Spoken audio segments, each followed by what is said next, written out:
thought I'd take the day off today and just go for a hike by myself. Put my phone on Do Not Disturb and just walk because feeling a bit burnt out. So maybe when I find a spot, I'll just go and talk about burnout because it's a real issue in medicine and a lot of people experience it. And it's not just doctors that experience it, it's medical students too. So let's go have a sit down, talk about mental health, burnout, and get some cool shots of these figure eight pools.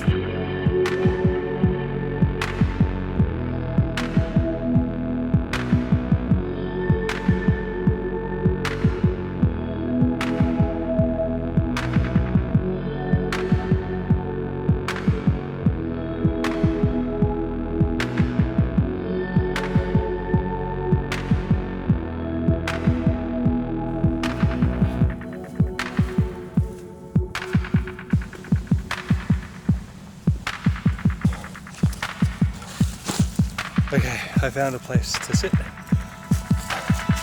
I'm doing the Palm Loop track walk in Royal National Park, which is really nice. I kind of just needed to get out of Sydney for a day, just kind of reconnect with nature a little bit.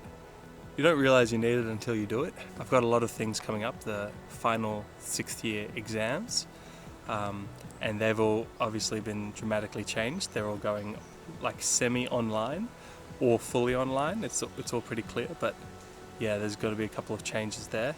I'm starting a new job on Monday. Today is Saturday, but I'm starting as an assistant in medicine, which I'm really looking forward to, but it's a bit of added stress because I'm also starting a new term, psychiatry. Psychiatry has very strict attendance requirements, and so essentially I'll be doing assistant medicine, psychiatry, and in my free time over the weekends I'll be catching up on heaps of psychiatry lectures, which is okay because I've never done psych and I am really interested in it. So I'm keen to kind of get the foundations, especially since it's like one of the core stations in our final exams is a psychiatry station.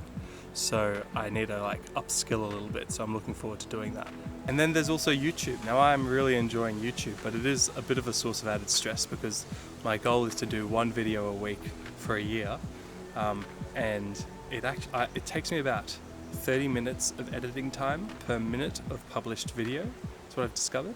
I'm going to try and make some funner, shorter ones. There's great stuff coming up. I'm going to do a day in the life of an assistant in medicine.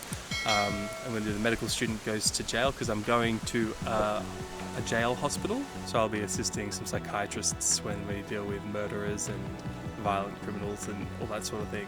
I have this weird philosophy where I don't think anything is really anyone's fault.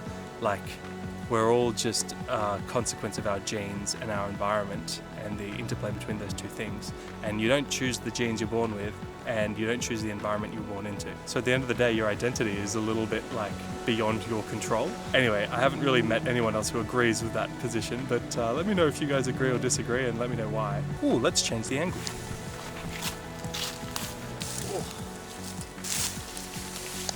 So burnout is really common in a lot of careers. It's really common in medicine for doctors, but also for medical students. With medical students, there are expectations that you have a huge breadth of knowledge where you're learning about lots of different specialties, and that's extremely challenging because there's also no limit to the depth of knowledge that they expect from you. So sometimes it really feels that you have to know everything about every specialty, and it just feels really overwhelming. I think accepting that you just can't know everything is a very important thing to do early in med school, and kind of develop skills to just know key points, and also know how to communicate uncertainty in a professional way. So a classic thing to say that's always right is, in this circumstance, I would just ask my reg or a senior clinician, and that can get you out a lot of strife.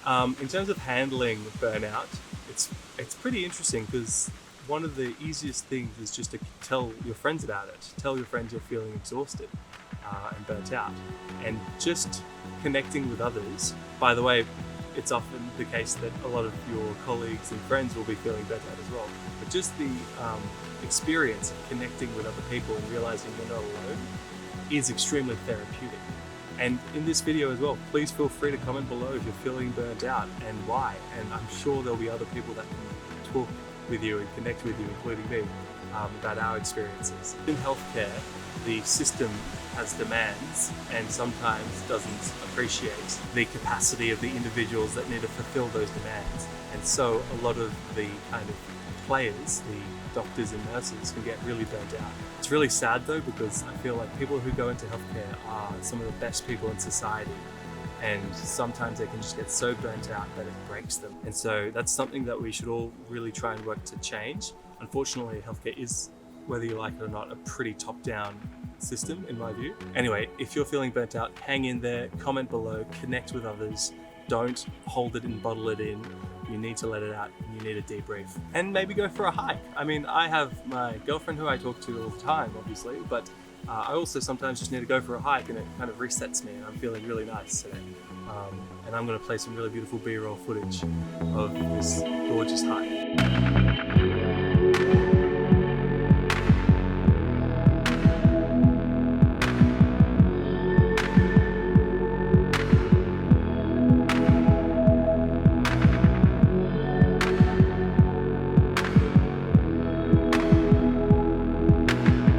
Also, the thing I'm most excited about regarding this hike is this rain jacket, because